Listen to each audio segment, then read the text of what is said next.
임종 세례에 대하여 세례를 받아야 구원을 받을 수 있으며 세례는 사제가 베푸는 것이 원칙이다.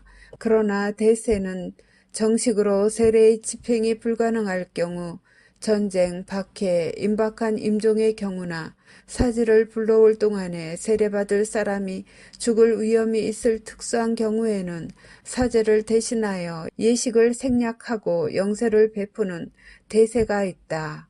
모든 사람의 구원을 바라시는 하느님의 뜻에 따라 교회는 위급한 경우에 사제가 아닌 누구라도 세례 성사를 베풀 수 있게 허용하고 있다. 대세란 세례 성사를 대신한다는 뜻이 아니라 약식 세례식이란 뜻이다. 대세는 정식으로 세례의 집행이 불가능할 경우, 즉 전쟁이나 박해로 인해 세례 성사의 집행자인 사제가 없을 경우나 대세에는 임종대세와 조건대세가 있다. 우리나라에서는 박해 시대에 사제의 부재로 인해 평신도에 의한 대세가 많이 시행되었다. 사적 세례 혹은 약식 세례를 베풀 수 있는 사제를 대신하여 예식을 생략하고 세례를 베푸는 것으로서 비상세례라고도 한다. 임종 대세를 받을 수 있는 조건.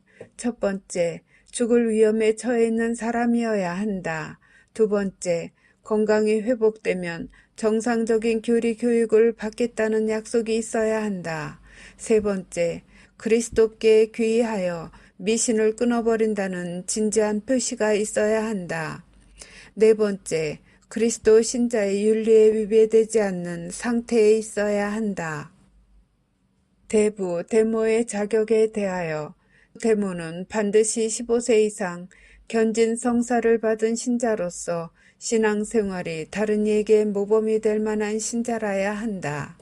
선종기도, 죽음을 이기고 부활하신 주님, 아무개에게 선종하는 은혜를 주시어 죽음을 맞는 순간에도 영원한 천상 행복을 생각하고 주님을 그리워하며 기꺼이 죽음을 받아들이게 하소서. 임종 대세와 조건부 대세 주는 방법. 첫 번째, 임종 대세 주는 방법. 나는 성부와 성자와 성령의 이름으로 당신에게 세례를 줍니다. 참고, 세례 당사자의 이름을 모를 경우에는 당신이라고만 해도 된다. 두 번째, 조건부 세례 주는 방법. 조건부 대세는 임종자가 의식이 없을 경우에 해당한다. 당신이 세례를 받을 만하면 나는 성부와 성자와 성령의 이름으로 당신에게 세례를 줍니다. 세 번째, 어린이의 세례. 부모는 아기의 출생 후 될 수 있는 대로 빨리 세례받게 해야 하고 100일을 넘기지 않아야 한다. 아기가 죽을 위험 중에 있으면 지체 없이 세례받게 해야 한다. 아기는 그 부모가 가톨릭 신자가 아니거나 원치 않더라도 세례를 받게 할 수 있다.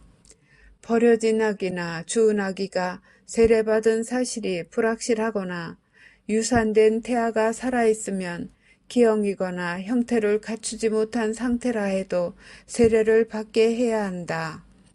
이들 아기가 합당하게 세례받기 위해서는 부모 중 적어도 한 사람 또는 합법적으로 부모를 대신하는 이의 동의가 있어야 한다. 그리고 미성년자가 세례받기를 원하는 경우에는 될 수 있는 한 부모의 동의를 얻어야 한다. 네 번째, 어른의 세례. 죽을 위험 중에 있는 어른이 의식이 있는 경우에는 먼저 세례받을 의사를 확인하고 적어도 기본 교리와 가능하면 성체 교리를 설명하여 그 믿음을 확인한 다음 죄를 뉘우치도록 인도하고 세례를 준다. 그러나 죽을 위험 중에 있는 어른이 의식이 없는 경우에는 평소 세례를 받을 의사가 있었음을 추정할 수 있고 죄를 뉘우치는 마음이 추정되면 조건부로 세례를 준다. 그런데 이렇게 세례를 받으니가 건강을 회복하는 경우에는 적절한 교리 교육을 실시하여 적당한 시기에 세례 보충 예식을 거행하며 다른 성사도 받게 한다. 다섯 번째, 임종 대세 줄 때의 주의.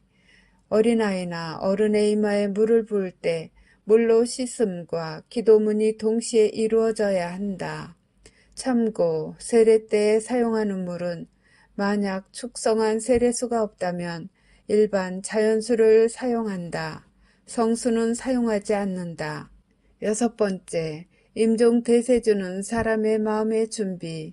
대세를 주는 행위는 고귀한 성사를 거행하는 행위이므로 확고한 신덕과 정성으로 주님의 기도와 성모송을 바친 후 대세를 주어야 한다. 이때 가능하면 증인 한두 사람을 세우고 자신이 거행한 대사가 잘 되었는지 확인하게 하며 즉시 본당에 보고해야 한다.